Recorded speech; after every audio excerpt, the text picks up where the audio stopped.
मेरे गुरुदेव की महिमा बड़ी अद्भुत निराली है।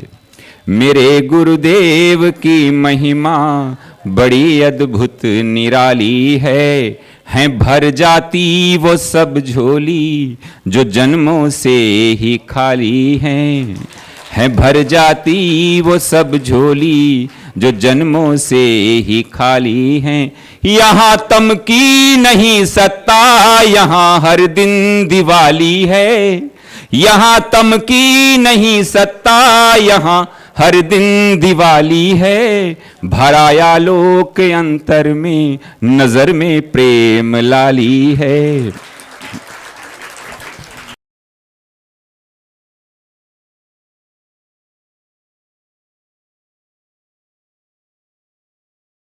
शांति। शंकरं शंकराचार्यं केशवं बादरायणं सूत्रभाष्य कृतौ वन्दे भगवन्तौ पुनः पुनः। ईश्वरो गुरुरात्मेति मूर्तिभेद विभागिने व्योमवद्व्याप्तदेहाय दक्षिणामूर्तये नमः।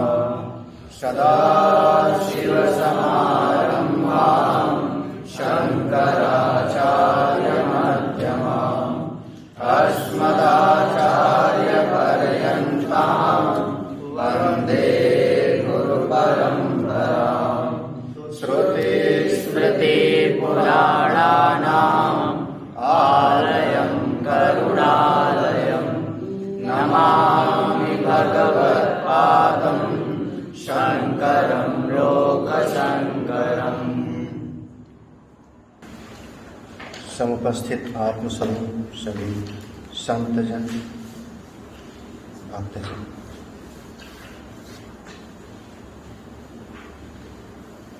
तत्ववेत्ता जो जीवन मुक्त महापुरुष हैं, उनकी अपने स्वरूप में जब स्थिति होती है तो कैसे होते हैं, और जब वो व्यवहार में आते हैं तब कैसे होते हैं। मुख्य रूप से विचार का यही तो विषय होता है।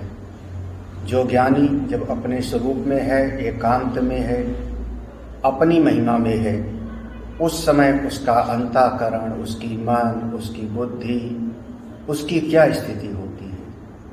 और जब वो व्यवहार में आता है, हमारे समाज के लोगों में से कभी किसी योग्य शिष्य को देख करके उपदेश किया, कभी किसी दुष्ट को देख करके हो सकता है उसको बचने का भी प्रयास किया, उस समय तत्ववेत्ता की कैसी वृत्ति होती है, कैसा व्यवहार करता है।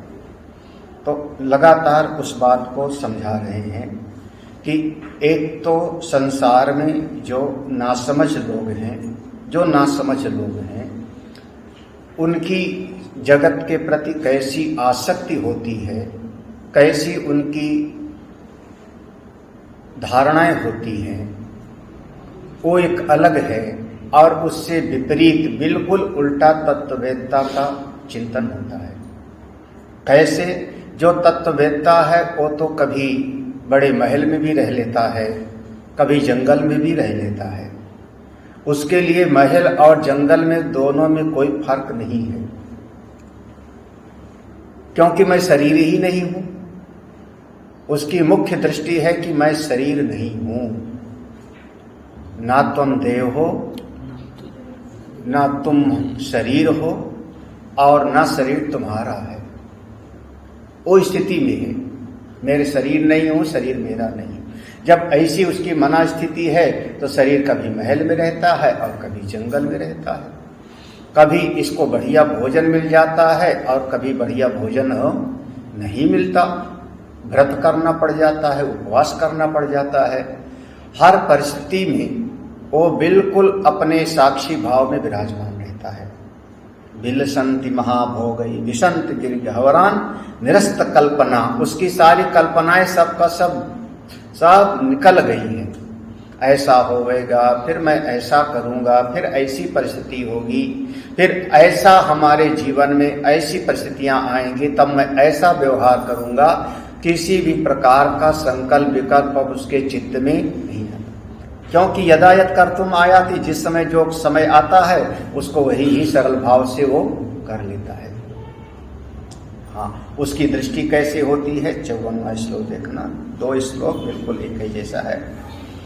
श्रोत्रियं देवतां तीर्थम्, श्रोत्रियं देवतां तीर्थम्, अङ्गनां भूपतिं प्रियम्, अङ्गनां भूपतिं प्रियम्, दृष्ट्वा सम्पूज्य धीरस्य, दृष्ट्वा सम्पूज्य धीरस्य, न कापि हृदि वासना, न कापि हृदि वासना, धृत्यै पुत्रै कलत्रैश्च, भृत्यै पुत्रै कलत्रैश्च, दौहित्रैश्चापि गोत्रजैः, दौहित्रैश्चापि गोत्रजैः, विहस्यति कृतो योगी, विहस्यतिकृतो योगी, न याति विकृतिं मना, न याति विकृतिं मना। जो तत्ववेत्ता है उसकी मन स्थिति कैसी होती है इसको बता रहे हैं। कभी उसके सामने श्रोत्रियम माने बहुत ही श्रेष्ठ, श्रोत्रिय हम उसको कहते हैं जिसके भीतर श्रुति का ज्ञान है, शास्त्रों को जिसने गुरुमुख से श्रवण किया है, शास्त्र को श्रुति को जिसने गुरु जी के द्वारा श्रवण किया है और उसको सब सिद्धांत का पता है, उसी का नाम है श्रोत्री। श्रुति के ज्ञान को आचार्य के मुख से श्रवण करके जो धारित कर लिया है उसी का नाम है श्रोत्री।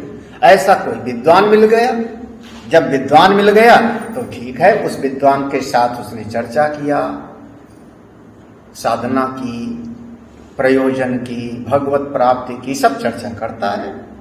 हाँ, लेकिन अब उसके चित्त में ऐसा कोई भाव नहीं होता कि जितना विद्वान ये है उतना विद्वान मैं भी बन जाऊं। बहुत बार ऐसा होता है कि जो जीवन मुक्त महापुरुष हैं, जीवन मुक्त महापुरुष हैं, वो साधना वगैरह उनकी पूर्व जन्म में हो चुकी थी, कृत उपासक, और यहाँ प्रकट हुए और प्रकट होकर के जन्म लेते या थोड़े समय में वो अपने स्वरूप में निष्ठ हो गए और कोई अध्ययन वगैरह उन्होंने नहीं किया। जैसे भगवान रमण महर्षि, जड़ भरत जी, वामदेव जी महाराज गर्भ से ही ज्ञानी हो गए। ऐसे कुछ महापुरुष होते हैं, जन्मजात सिद्ध होते हैं। अब उनके सामने कोई विद्वान आ गया तो उस विद्वान को देख के हर्षित तो हुए, आनंदित तो हुए, लेकिन अब उनके चित्त में ये नहीं होता कि हाय हाय जिस ग्रंथ का इन्होंने स्वाध्याय किया है वो ग्रंथ तो मेरा पढ़ने से रह गया ना। काव्य हृदय वासना, इसको सत्य साथ जोड़ना, उनके हृदय में कोई ऐसी वासना पैदा नहीं। श्रोत्री को देख करके, विद्वान को, शास्त्रीय विद्वान को देख करके जो तत्ववेत्ता है उनके मन में ऐसी कोई भावना नहीं होती कि हमको भी शास्त्र वासना में 3 प्रकार की वासना होती है, देह वासना, लोक वासना और शास्त्र वासना। वेद वासना, शास्त्र वासना उस एक ही नाम है, हम उसको वेद वासना भी कह देते हैं और शास्त्र वासना कह देते हैं। वेद वासना कहने पर श्रुति आ जाएगी और शास्त्र वासना कहने में हमारा श्रुति और स्मृति और अन्यान्य जो तत्व के प्रतिपादक ग्रंथ हैं वो सब के सब आ जाते हैं।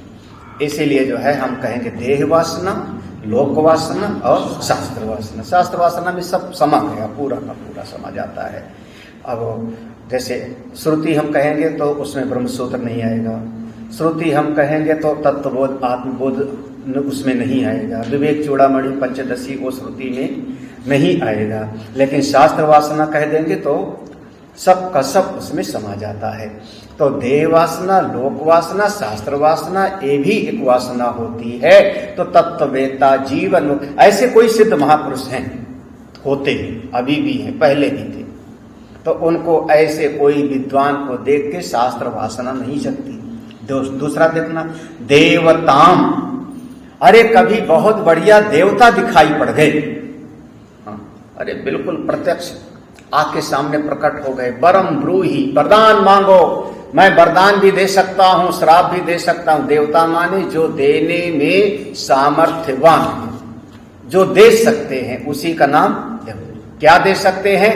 वरदान और श्राप, निग्रह और अनुग्रह। अनुग्रह भी कर सकते हैं और आपका निग्रह भी कर सकते हैं, दंड भी दे सकते हैं और आपको आशीर्वाद दे भी सकते हैं, उसी का नाम है देवता। ऐसे देवता जो शक्तिशाली हैं, उनको देख के अब उनके भीतर ये वासना नहीं पैदा होती कि मैं भी ऐसा कोई उपाय करूं कि इन्हीं देवता के जैसे हम बन जाएं, कि हम जिसके हाथ उठाएं उसका कल्याण हो जाए, और जिसको श्राप दे दे में जा चूहा बन जा तो चूहा बन जावे, हाँ, पुनर्मुस्को भव। ऐसे उनके भीतर कोई वासना नहीं।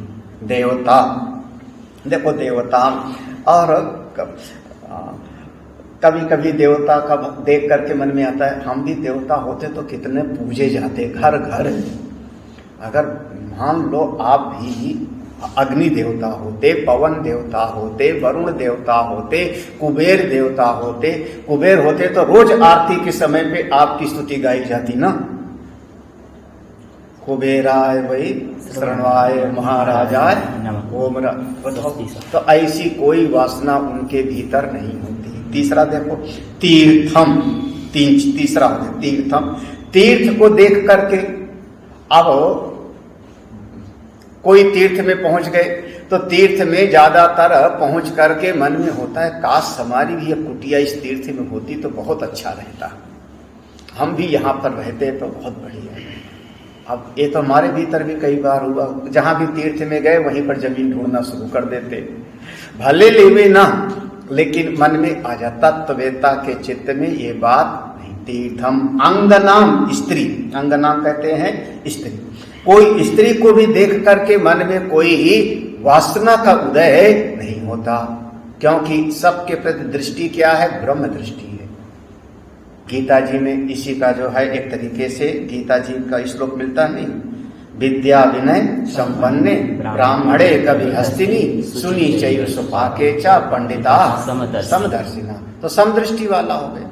जैसे तमाम घड़ा कुल्हड़ सकोरा इत्यादि में मिट्टी दिखाई पड़ती है, ऐसे श्रोत्रिय, देवता, तीर्थम, अंगनाम, स्त्री, भूपतिम, राजा। अब भाई कोई राजा बन जावे तो उसको देख करके तो बड़ा मजा आता है ना, क्या राज वैभव है, बड़ा महल है, नौकर चाकर हैं, दास दासियां हैं, बस केवल इशारे भर की देर है और सब प्राप्त हो जाता है। तो बहुत बार तो होता है, काश हम भी ऐसे राजा होते। तत्ववेत्ता के मन में कोई ऐसी भावना नहीं पैदा होती। भूपतिम प्रियम, प्रियम माने कोई अपना स्वजन, प्रियजन, कोई स्वजन, कभी भाई हो गए, पति हो गए, पत्नी हो गए, मित्र हो गए, रिश्तेदार हो गए, तो प्रियम, ऐसे प्रिय को देख करके, दृष्टवा देख करके, संपूज्य धीरस्य देख करके उनका अनादर नहीं करता। संपूज्य माने अनादर नहीं करता, बल्कि जो जिस लायक है, अच्छा अच्छा आइए आप पानी पिएंगे, पानी पिएंगे, भूख लगी हो तो भोजन कर लीजिए। संपूज्य धीरस्य उनका आदर सत्कार कर देता है। उनका जो है संपूज्य धीरस माने, अब यहाँ संपूज्य का अर्थ ऐसा मत लेना कि सबको आरती और थाल और वो नहीं, बल्कि जो जिस लायक है। अब वहां पर अगर देवता हैं तो उनकी आरती उतार लिया, कोई बात नहीं चलेगा। जैसे अगस्त्य मुनि ने भगवान शंकर जी की आरती उतार ली, उनके साथ में अगर सती जी हैं तो उनकी भी आरती कर लिया, उन्होंने फूल माला पहना दिया, यही ना। और कोई शिष्य आ गया उनके सामने सुतीक्ष्ण, तो उसको आशीर्वाद उन्होंने दे दिया। तो जो जिस योग्य है वैसा उनका आदर सम्मान कर देते हैं, वैसा कर दिया उन्होंने। लेकिन उनके चित्त में कोई उनके जैसे बनने की भावना नहीं होती। क्यों? क्योंकि सबका अधिष्ठान मैं तत्व हूं, वो सच्चिदानंद हूं, ये उनको बोध है। ये उनको बोध है। तो ये सारे दिखाई पड़ते हैं, सबको देख करके यथा योग्य व्यवहार करता है तत्ववेत्ता महापुरुष। अगर व्यवहारिक जगत में है तो यथा योग्य व्यवहार करेगा, लेकिन फिर भी उसके चित्त में किसी के जैसे होने की कोई लालसा नहीं। साधारण मनुष्य कैसा होता है, किसी को देख के उसके मन में तो लालसा पैदा होती है। ये बचपन से आजकल लोग सिखा सिखा के परेशान कर दिए। अब हमारा बच्चा पढ़ने जाता है, पड़ोसी का बच्चा जो है अगर 95% उसका मार्क्स आ गए तो आप अपने बच्चे को डांट डांट कर उसके 95 आए हैं, तेरे 85 क्यों रह गए? मेहनत कर, आप पढ़ा मार मार करके बेचारे कि उसके मन में भावना डाल दिया, उसके इतने आए तो मेरे भी इतने होंगे, उसको ये वाली नौकरी मिली तो हमको भी ऐसी नौकरी मिले, उसको ऐसा घर मिला तो ऐसा हमको भी घर मिले। और बहुत बार ट्रक के पीछे ऐसे लाइन लिखी होती है, विज्ञापन ऐसे आता है कि पड़ोसी के घर में कोई चीज देख के जलो मत, खरीद लाओ, वो वाली चीज बहुत अच्छी है, ये अगर तुम्हारे घर में चीज नहीं है तो तुम्हारा घर का रहना ही बेकार है, इसको खरीद ले आओ। अब बताओ, तो ऐसी चित्त वृत्ति तत्ववेत्ता के मन में नहीं, वो अपने स्वरूप में स्थिर होता है। 54वां श्लोक, 55वां श्लोक देखो। अच्छा, जब वो अपने स्वरूप में स्थित होगा तो क्या बढ़िया, सवेरे उठा ध्यान किया, मंत्र का जाप किया, जो उसकी नित्य क्रिया है अपनी नित्य क्रिया किया, स्वाध्याय कर लिया, कोई गीता पढ़ लिया।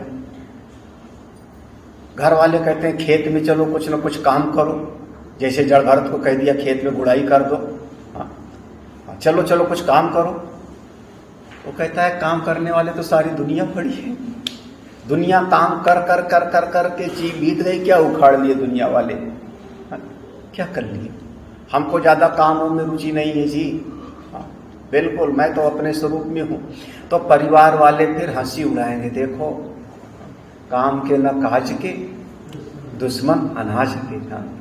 ओ महाराज, ऐसे दिन भर बैठे रहते हैं, ये तो बैठे बैठे चारपाई टूट गई।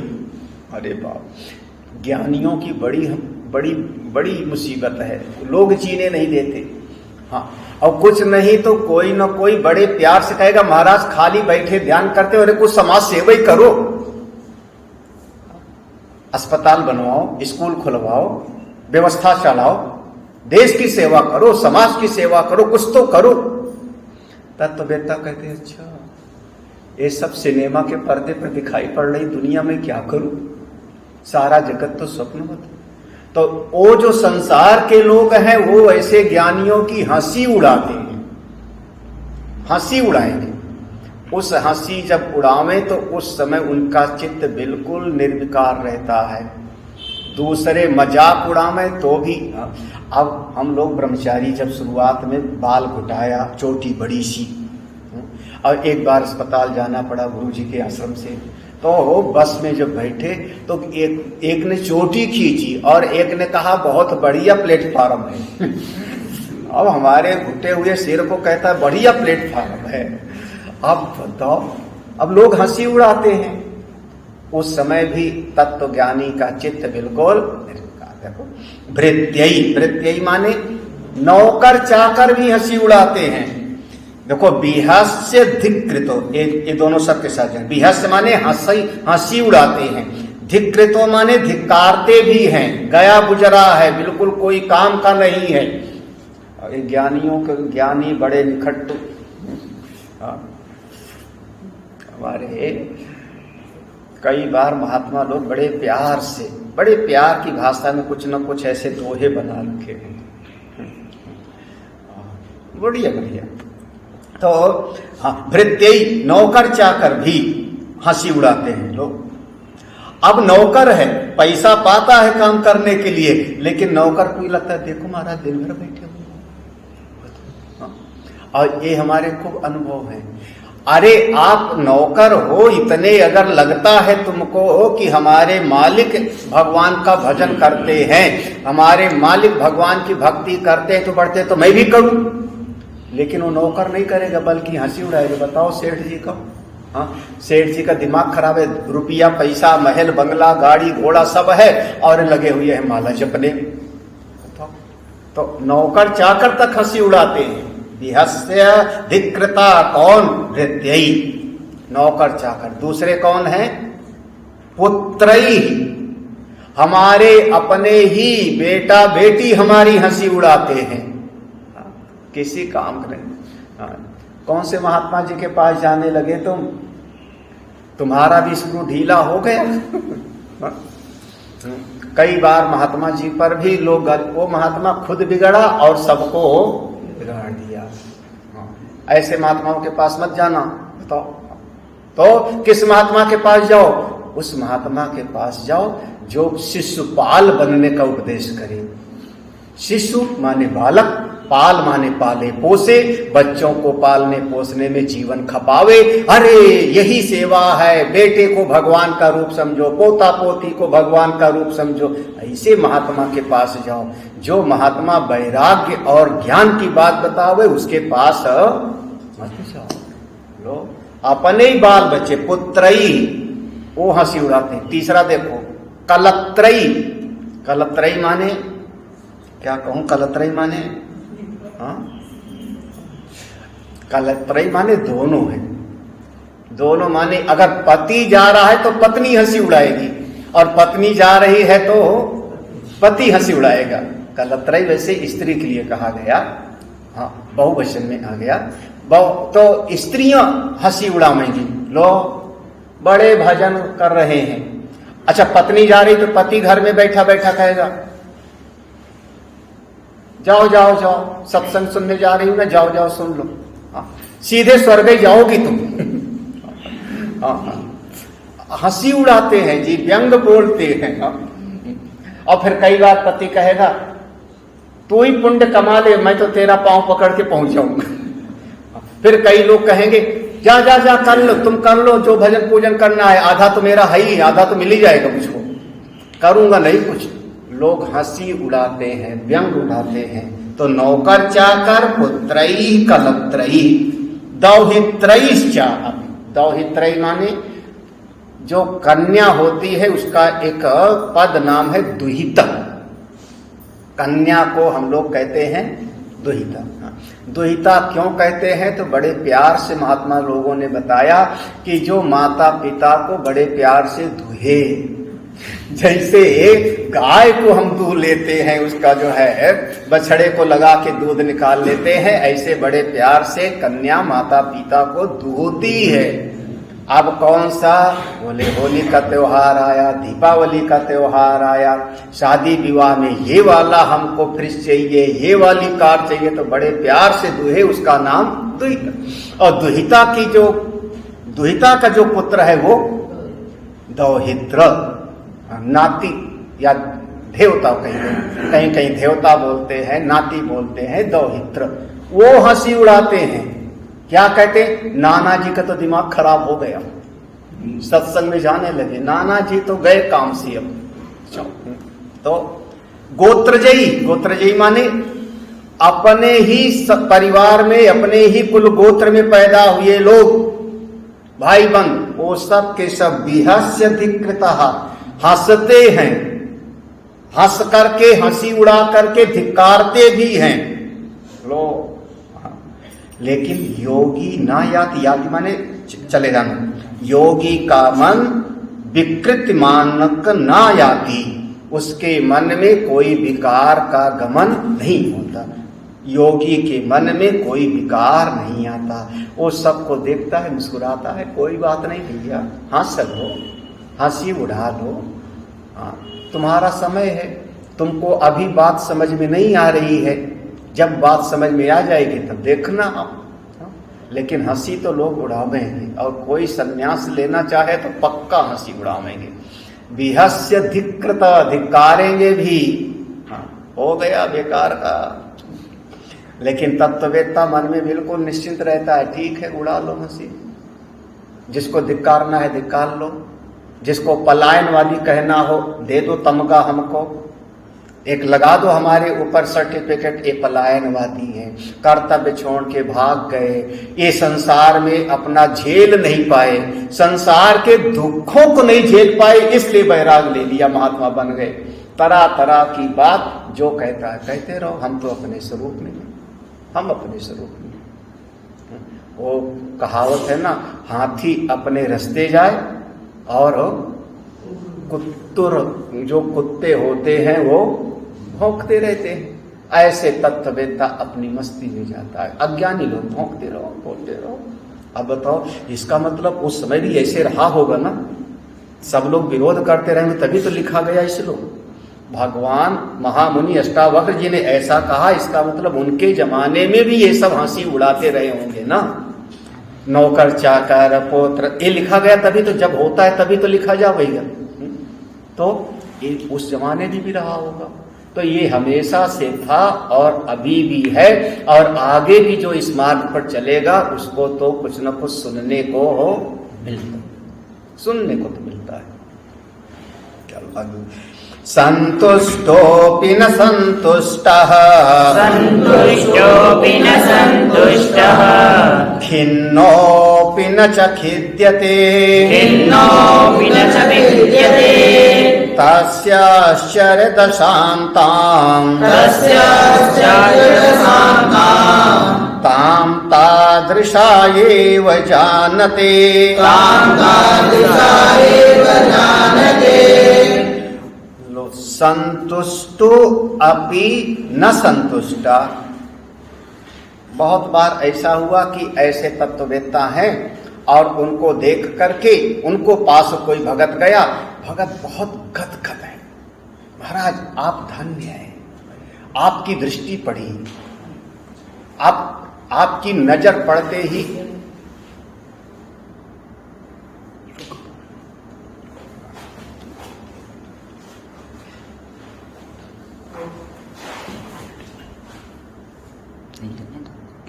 अपि न संतुष्ट। कभी कभी ऐसी एक परिस्थिति पैदा होती है कि जो जीवन मुक्त महापुरुष हैं, कहीं बैठे हैं गांव के किनारे एक वृक्ष के नीचे चबूतरे पर अपनी महिमा में विराजमान हैं, उनके पास कोई भगत आया, महाराज आप बड़े कृपालु हो, मेरे यहाँ पर पधारे, मेरे गांव में आए, धन्य भागी हम हैं, आपको तो देख करके ही हमारे सारे दुख दूर हो गए। ऐसे जब कोई भगत लोग बड़ी प्रशंसा करते हैं, संतुष्ट दिखते हैं ना, तो महात्मा लोग अंदर बिल्कुल साक्षी बन जाते हैं, कभी वो खुश नहीं होते। भगतों की प्रशंसा से कभी जीवन मुक्त महापुरुष प्रभावित नहीं होते। नहीं, ये भगत लोग महाराज आपकी जय जयकार होवे, हाँ, मान बढ़ाई जब से आई, लगन राम से छूटी, तो बिल्कुल इससे बचते हैं। लेकिन ये भगत लोग बिल्कुल, और जो आज बड़ी प्रशंसा करता है वही कल बुराई भी करेगा। अरे साल भर पहले तो बड़ी प्रशंसा करता था, बड़ा संतुष्ट था हमसे, साल भर के बाद आया और डंडा लिए मिले, बाबा तो मारू। खिन्नो भी न चखित देते, बड़े गुस्से में, खिन्नो माने बड़ा गुस्से में है, दुष्ट क्रोधित है। कहाँ गया वो महात्मा? बोले महाराज वो अपनी महिमा में ज्यों के तो बैठे, उनको कोई क्रोध नहीं। भगत लोग संतुष्ट हुए तो वो संतुष्ट नहीं, भक्तों के दुखी होने से वो नाराज होने से, खिन्न माने क्रोधित, नाराज होने से वो कभी क्रोधित नहीं होते। ये सामने वाले का मन है बेचारे का, मैं क्या करूं, उसका मन ऐसा है। कल वो खुश था तो प्रशंसा कर रहा था, फूल माला पहनाया था, आज खुश नहीं है तो गाली दे रहा है, दे ले भैया। कल जब प्रशंसा कर रहा था तब भी मैं साक्षी, आज जब गाली दे रहा है तो भी मैं साक्षी। इस स्थिति में जीवन मुक्त महापुरुष रहते हैं। ये तत्ववेत्ताओं की स्थिति है, कोई बिरला समझ सकता है, कोई बिरला समझ सकता है। आप लोग इसीलिए कोई जरा से प्रशंसा करे तो उसमें भूल मत जाना, नहीं तो कभी कभी विद्यार्थी लोग, साधक लोग उसी में फंसते हैं। हाँ, तुम बहुत अच्छे हो, बस तो तुम बहुत अच्छे हो, और इसके बाद फिर तो आप सब अपनी मन की बात उगल दो, बता दिए, यही हमको पहचाना। और 4 महीने के बाद जब तुम्हारे मुसीबत पैदा करे तब फिर आपका जो है ना इधर के रहोगे और ना इधर के। तो ये भगतों से बचो। एक महात्मा जी ने बहुत स्तुति किया भगवान की, हे प्रभु कृपा करो, हे प्रभु करुणा करो, ये मित्रों से आप बचाओ, भक्तों से आप बचाओ। भगवान प्रकट हो गए जल्दी से। उन्होंने कहा ये क्यों कह रहे हो, मित्रों से बचाओ, भक्तों से बचाओ? अरे ये प्रार्थना करो, दुष्टों से बचाओ, शत्रुओं से बचाओ, दुश्मनों से बचाओ। उसने कहा प्रभु दुश्मन तो को मैं जानता हूं कि दुश्मन है ना, खुला है ना शत्रु, तो उससे तुम खुद ही बच लेंगे। ये जो मित्र हैं इनसे तो आप बचाओ। तो ये जो कभी कोई संतुष्ट मिल गया तो उससे बहुत प्रसन्न नहीं। दूसरा आपकी प्रशंसा करे तो भूलना मत बिल्कुल। अगर साधना में चलना है तो बहुत ऐसी, दूसरा प्रशंसा करे, आप एक कान से सुनो निकाल दो, मेरी थोड़ी प्रशंसा हो रही है। जिसने हाथ में काम करने की शक्ति दिया होगा उसकी प्रशंसा हो रही है, जिसने धन दिया होगा सेवा करने के लिए उसकी प्रशंसा हो रही है, जिसने बुद्धि में ज्ञान दिया होगा उसकी प्रशंसा हो रही है, मेरी कहाँ हो रही है? अपने आप को बिल्कुल किनारे कर लो। और फिर इसका परिणाम कि कोई गुस्सा करेगा तब भी आप निर्द्वंद रहोगे। ठीक है महाराज, कोई बात नहीं। तस्य आश्चर्य दशाम, ऐसे महापुरुषों की तस्य ऐसे महापुरुषों की आश्चर्य दशाम, जो बिल्कुल संसार से अलग उनकी दशा है, वो ताम तादशा ये जानते, वही लोग जानते हैं जो उस अवस्था को पहुंचे हुए होते हैं। वही जैसे डॉक्टर की ही लिखी हुई पर्ची को डॉक्टर कंपाउंडर पढ़ लेगा, है ना, वकील की भाषा को वकील समझ लेगा, इंजीनियर की भाषा को इंजीनियर समझ लेगा, व्यापारी की भाषा को व्यापारी समझ लेगा। ऐसे तत्वज्ञानियों की स्थिति, उनकी भाषा को तत्वज्ञानी समझ लेगा। तादृशा ये ज्ञानी को ज्ञानी समझ सकते। भगवान को भी समझना हो तो भगवान होना पड़ता है। अज्ञानी रहते हुए, अविद्या के अंतर्गत रहते हुए ज्ञानी की अवस्था को कभी कोई नहीं समझ सकता। इस श्लोक से मैं सहमत नहीं हूं। एक दोहा कहते हैं ना, पानी पियो छान के, गुरु करो जान के। अरे जान कैसे लोगे? गुरु तो ज्ञानी है, उसके भीतर की अविद्या का नाश हो गया है और तुमको गुरु की जरूरत है। इसका मतलब तुम्हारे भीतर अज्ञान है ना अभी। तो एक अज्ञानी ज्ञानी की अवस्था का निर्णय कैसे करेगा? एक चौथी क्लास में पढ़ने वाला बच्चा 10वीं क्लास के बच्चे की कॉपी को कैसे जांचेगा? संभव ही नहीं। एक तो ज्ञानी की बात जानते हैं, महापुरुष की बात जानते हैं। भगवान को समझने के लिए भगवान नारायण को, भगवान श्री कृष्ण के स्वरूप को समझना हो तो अर्जुन तो बनना ही पड़ता है ना। कहा जाता है नर नारायण के अवतार हैं दोनों नर नारायण के स्वरूप हैं, तब वो विराट स्वरूप का दर्शन करते हैं। कण कण में परमात्मा है, ये दर्शन होता है। सब में परमात्मा में सब। वो कोई बिरला महापुरुष, विरलो ही महाशया, कोई बिरला। अच्छा देखो, कर्तव्यतैव संसारो नतां पश्यन्ति सूरयः शून्याकारा निराकारा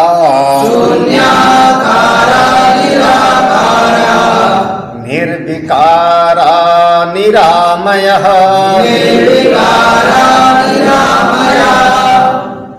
बहुत संक्षेप में सूत्र है, कर्तव्यता एव संसारो। बस इतना ये सूत्र है, कर्तव्यता एव संसार। कर्तव्य बोध का नाम ही संसार है, कर्तव्य बुद्धि का नाम ही संसार है। हमारा ये कर्तव्य है, बस इसी का नाम संसार है। क्या है? अष्टावक्र महाराज की महिमा। और जिस क्षण आपके भीतर से बोध पैदा हो कि मेरा कोई कर्तव्य नहीं जगत में, आप समझना कि बहुत आगे बढ़ गए। आप करो भी ना किसी के लिए कुछ, जान लगा दो, जिंदगी लगा दो, उसके प्रारब्ध नहीं होगा तो कैसे पावेगा? जो प्राणी इस जगत में जन्म लेता है, जो जीव इस जगत में पैदा होता है, वो सब अपने पूर्व का कर्म लेके आया है ना। उसका अपना संचित है, उसका अपना प्रारब्ध है। तो अपने प्रारब्ध को भोगने के लिए वो प्राणी आया है ना। यहाँ पे एक बच्चा भी अगर जन्म लेता है तो अपनी पूंजी को लेके आया है। अगर उसके प्रारब्ध में सुख नहीं होगा तो आप कैसे दे सकते हो? भ्रम है मनुष्य का कि उसको मैं सुख दे दूंगा। ये भ्रम माता पिता का है, ये भ्रम अपने परिवार के लोगों का है। वो सोचता है मेरा कर्तव्य है, मैं इसको पढ़ा लिखा के महान बना दूंगा। उसके प्रारब्ध में बुद्धि होगा नहीं तो कैसे पढ़ाओगे? आयु कर्मम वित्तम च विद्या निधनम एव च, ये 5 चीजें गर्भ में रहता है तभी निश्चित हो जाता है जीव का। तो कर्तव्यता एव संसार, आपका जो कर्तव्य भाव है, इस जगत में मेरा ये कर्तव्य है, परिवार के प्रति कर्तव्य है, घर के प्रति कर्तव्य, ये कर्तव्य बुद्धि का नाम ही संसार। अब बिल्कुल स्पष्ट है, इसको ज्यादा समझाने की जरूरत नहीं, आप लोग समझ लो। कर्तव्यता एवकार लगाना, एव माने ही, कर्तव्य बोध का नाम ही संसार। इसके विपरीत भगवान क्या कहते हैं गीता जी में?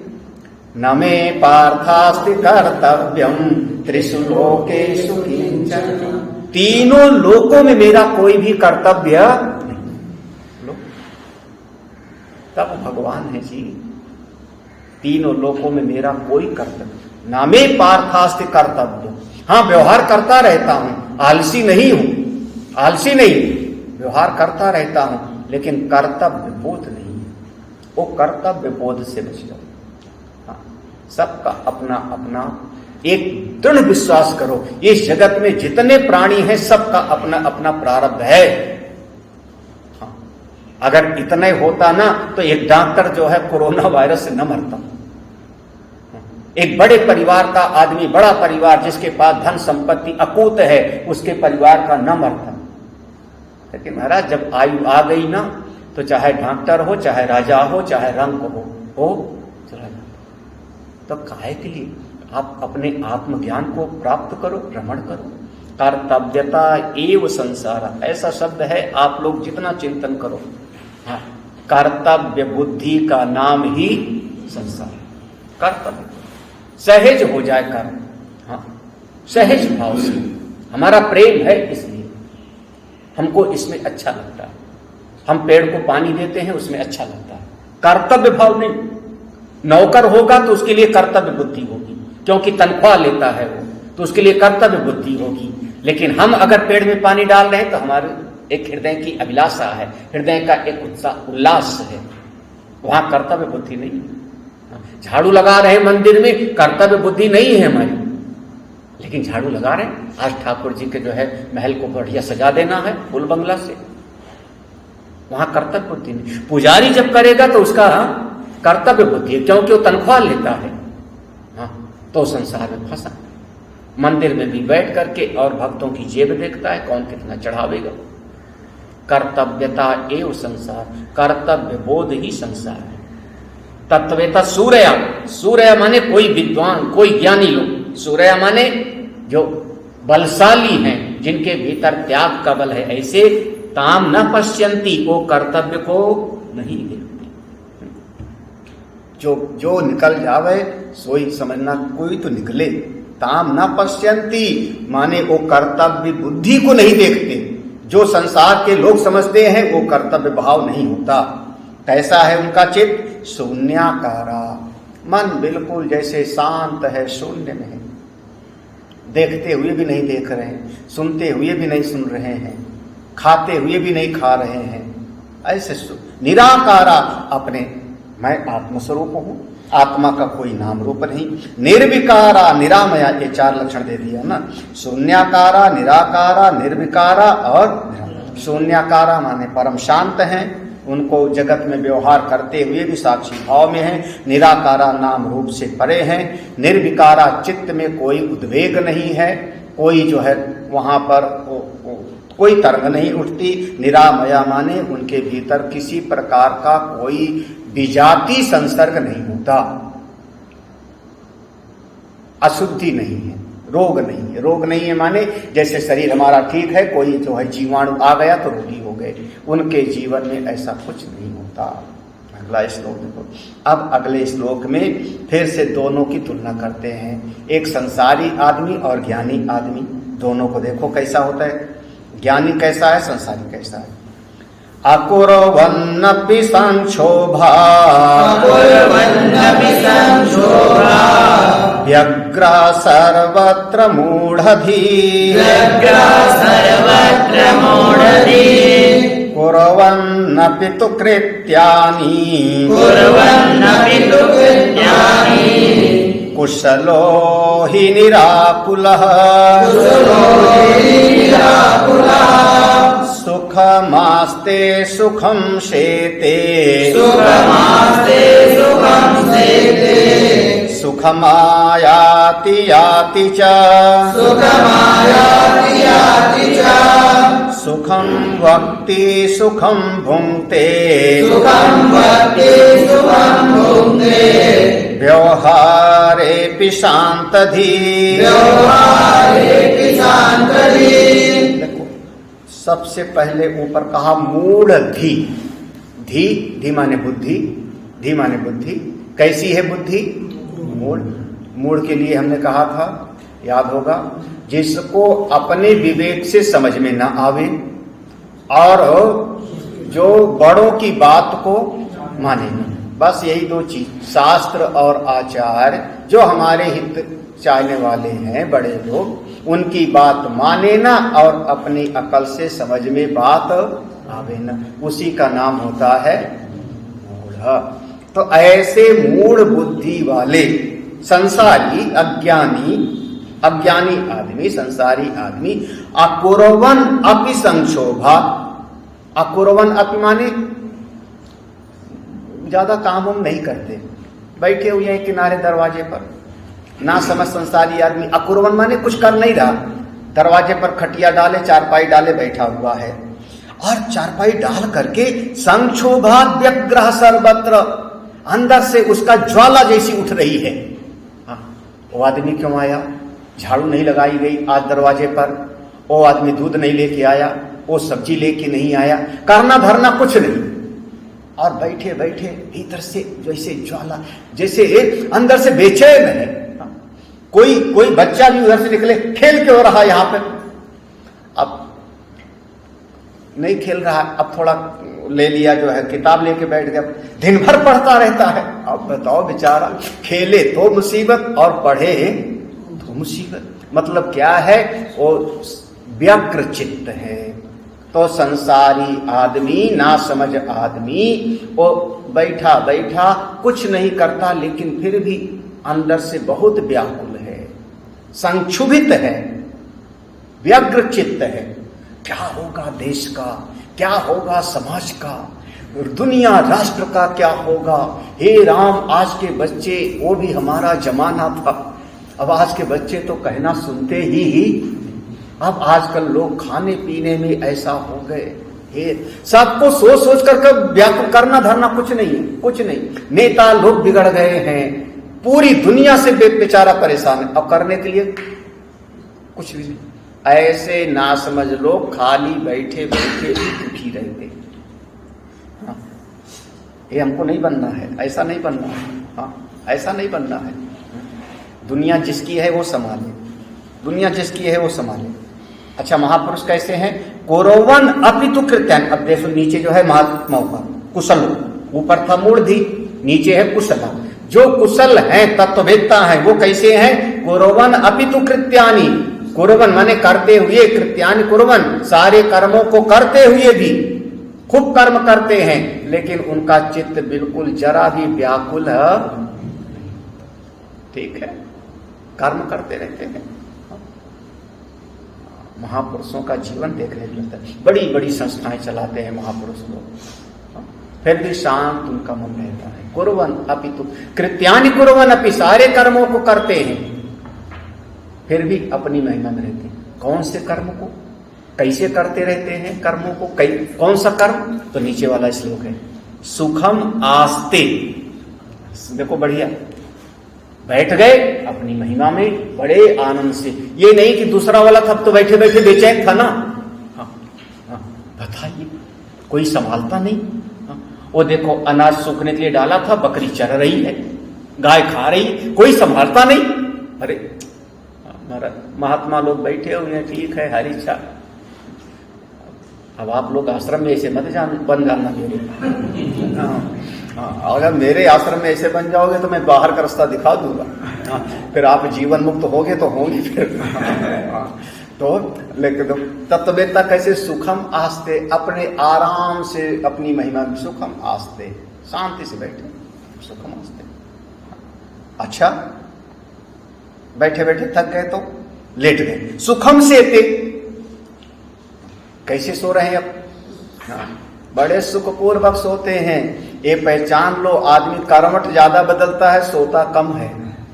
और आजकल की एक नई मुसीबत है कि लेट जाता है तो लेटे लेटे मोबाइल देखता है। हाँ, बढ़िया मुसीबत है। और घर में अगर कोई बड़े लोग हों में ना तो कंबल के नीचे झांकता है। कितना कंबल ऊपर से ओढ़ करके अंदर अंदर मोबाइल देखता रहता है, मतलब सुख से सो भी नहीं सकता आदमी। कैसी विचित्र स्थिति है।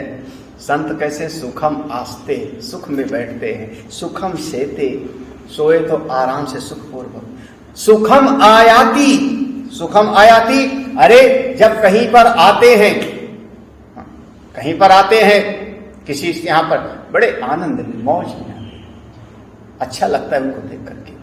और जब जाते हैं तो सुखम याति, याति माने जब जाते हैं तो सुखपूर्वक जाते हैं।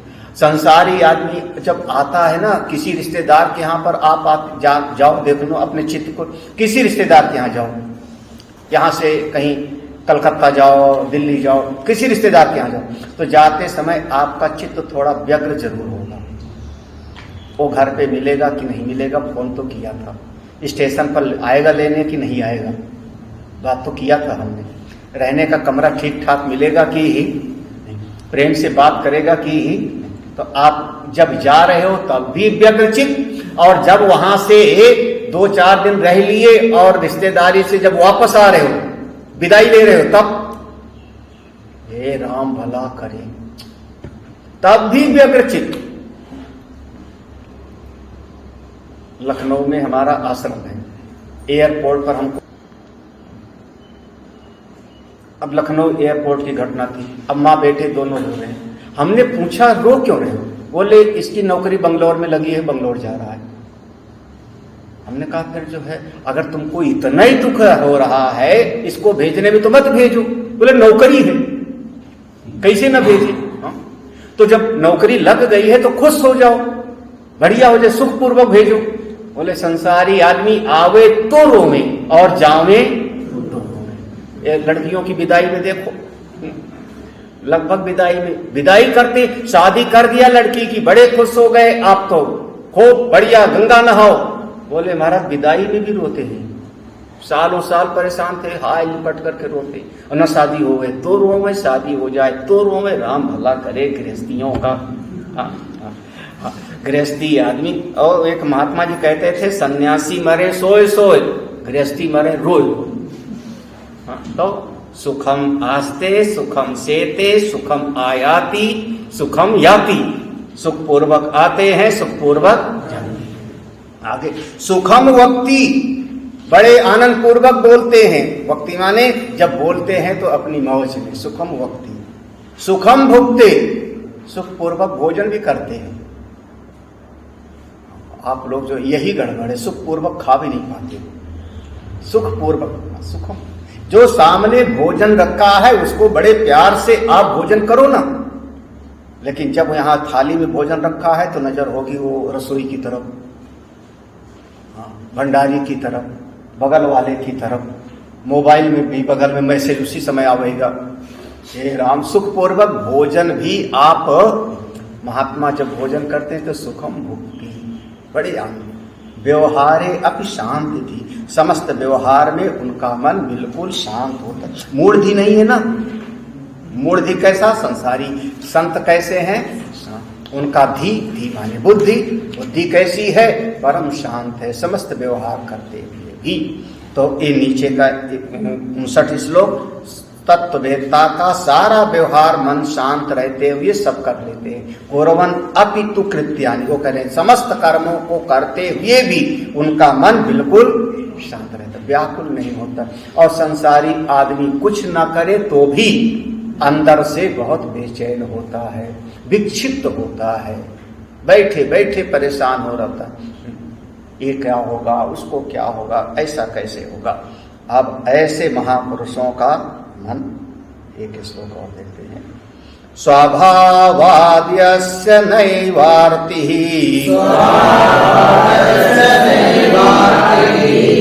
लोकवद् व्यवहारिणः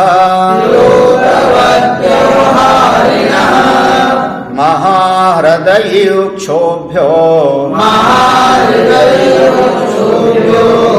गतक्लेशासु शोभते। इस श्लोक का थोड़ा अन्वय कठिन है। यस्य स्वभावात् धन यस्य, यस्य माने जो महापुरुष हैं वो कैसे, महाहृद इव अक्षोभ्य, उनका अंतःकरण बिल्कुल महान समुद्र के जैसे, प्रशांत महासागर के जैसे बिल्कुल तरंग रहित परम शांत है। अक्षोभ्य माने जिनके भीतर हलचल नहीं, तत्ववेत्ता। यस्य महापुरुष का, यस्य स्वभावात् महाहृद इव अक्षोभ्य, जिन महापुरुषों का स्वभाव से ही अंतःकरण कैसा है, विक्षुब्ध नहीं होता, बिल्कुल शांत है। गतक्लेशा, गतक्लेशा माने सारा उनके मन का क्लेश समाप्त हो गया, कोई क्लेश नहीं। यहाँ वो पंच क्लेश नहीं मानेंगे, अविद्या, अस्मिता, राग, द्वेष, अभिनिवेश, उसका यहाँ पर नहीं है। इसको गत क्लेशा माने व्यथा, दुख, चिंता, विक्षेप, वो उनके चित्त में बिल्कुल नहीं। गत क्लेशा सुशोभते, अपनी महिमा में सुशोभित होते हैं। अच्छा, तो ऐसे लोग, ऐसे जैसे प्रशांत महासागर है, बिल्कुल शांत है, बिल्कुल शांत है, तो ऐसे महात्मा लोग बिल्कुल चारपाई पर पड़े होंगे, हिलते डुलते नहीं होंगे। कह रहे नहीं, ना ये आरती लोकवत व्यवहारिणा, लोकवत व्यवहारिणा, समाज के जैसे, जैसे संसार में एक आदमी काम कर रहा है वैसे महात्मा भी काम कर रहे हैं। बाहर से देखो तो कई बार लोग कहेंगे महात्मा जी में हमें फर्क क्या, वो भी भोजन करते, मैं भी करता हूं, हाँ, वो भी किसी से बातचीत करते हैं, मैं भी बातचीत करता हूं, तो क्या फर्क है। बोले संसारी के जैसे ही व्यवहार करते हैं, लेकिन ना एव अर्ति, उनके भीतर किसी प्रकार का आर्त कष्ट नहीं होता। संसारी आदमी के जैसे व्यवहार करते हुए भी महापुरुषों का चित्त बिल्कुल कोई कष्ट नहीं होता उनके अंतःकरण में, स्वभाव से ही उनका चित्त बिल्कुल शांत है, समस्त क्लेश व्यथा से मुक्त है, अपनी महिमा में वो सुशोभित होते रहते हैं। ऐसे जीवन मुक्त स्वभाव से, स्वभाव से माने स्वभावात माने सहज रूप से, सहज रूप से, सहज रूप माने शुरुआत में साधना किया होगा।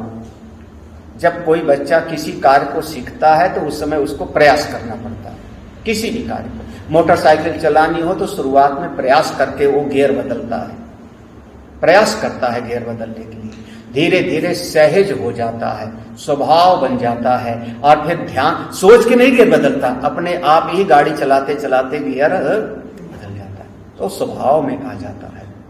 स्वभाव, स्वभावात माने सहज रूप से, शुरुआत में प्रयास किया होगा, बाद में सहज स्वभाव बन जाता है। स्वभाव से ही जिस महापुरुष का चित्त बिल्कुल शांत, समुद्र के जैसे गंभीर, थोड़े से में उछाल नहीं आता, ऐसे महापुरुष व्यवहार करते हुए भी, संसारी आदमी के जैसे व्यवहार करते हुए भी कभी आर्त नहीं होते, कष्ट में नहीं होते, उनको कभी कोई दर्द तकलीफ नहीं, अंतःकरण व्यथित नहीं होता। शरीर में दर्द होगा तो उसके भी मैं साक्षी हूं, शरीर में दर्द हो रहा है, साक्षी है, दवाई खा लेंगे, डॉक्टर देगा तो, लेकिन भीतर से बिल्कुल शांत होते हैं। ऐसे जीवन महापुरुष, बस उनकी तो महिमा निराली है। ओम पूर्णमदः पूर्णमिदं पूर्णात् पूर्णमुदच्यते पूर्णस्य पूर्णमादाय पूर्णमेवावशिष्यते। ओम शांति शांति शांति। ओम श्री गुरुभ्यो नमः। हरि ओम।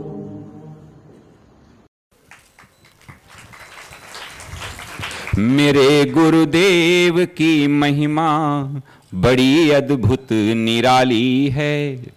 मेरे गुरुदेव की महिमा बड़ी अद्भुत निराली है भर जाती वो सब झोली जो जन्मों से ही खाली है भर जाती वो सब झोली जो जन्मों से ही खाली हैं।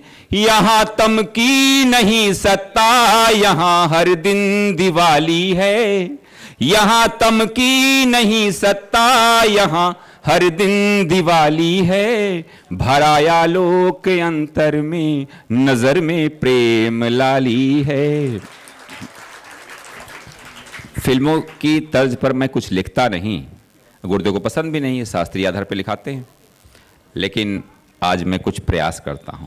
मेरे गुरुवर शिव त्रिपुरारी, जिनकी महिमा भारी नजर में छा गए हैं के दिल में समा गए हैं। हो मेरे गुरुवर शिव त्रिपुरारी, जिनकी महिमा भारी नजर में छा गए हैं के दिल में समा गए हैं।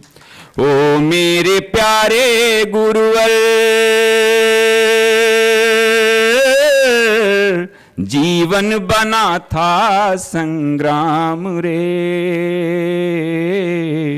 ओ मेरे प्यारे गुरुवर, जीवन बना था संग्राम रे।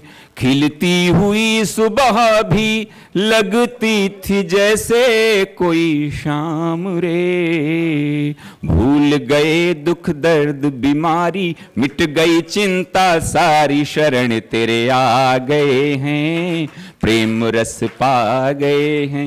हो मेरे गुरुवर शिव त्रिपुरारी, जिनकी महिमा भारी नजर में छा गए हैं के दिल में समा गए हैं। आया जो दर पे तेरे, पाया परम की सौगात रे। आया जो दर पे तेरे, पाया परम की सौगात रे। हो गया उजाला मन में, बीती वो काली काली रात रे। जहां भी जाएं तुमको पाएं, नित्य आनंद मनाए, शरण तेरे आ गए हैं, प्रेम रस पा गए हैं। गुरुवर की करुणा कृपा, मिट गए सब दुख द्वंद। धन्य धन्य तुम धन्य हो मेरे सद्गुरु अभया। परम पूज्य आनंद कंद सद्गुरुदेव भगवान के द्वारा संस्थापित आर्ष विद्या गुरुकुलम का अभी एक लघु परिचय आपको प्राप्त हुआ। आइए अब अपने सद्गुरुदेव भगवान की ही अमृतमयी वाणी में आर्ष विद्या गुरुकुलम की एक झलक देखते हैं।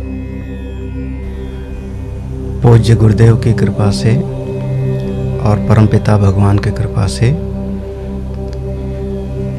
मन के भीतर एक भाव पैदा हुआ कि समस्त जीवों का हित हो, साधना के मार्ग पर सभी लोग अपने आगे बढ़ें। जो जीवन का परम प्रयोजन है, आत्यंतिक सुख की प्राप्ति और पूरी तरह से जीवन में से दुख की निवृत्ति, इसी उद्देश्य को लेकर के यह श्री शौनक आर्ष विद्या प्रन्यास नाम का एक संस्था गठित की गई सन 2002 में, जिसके अंतर्गत ये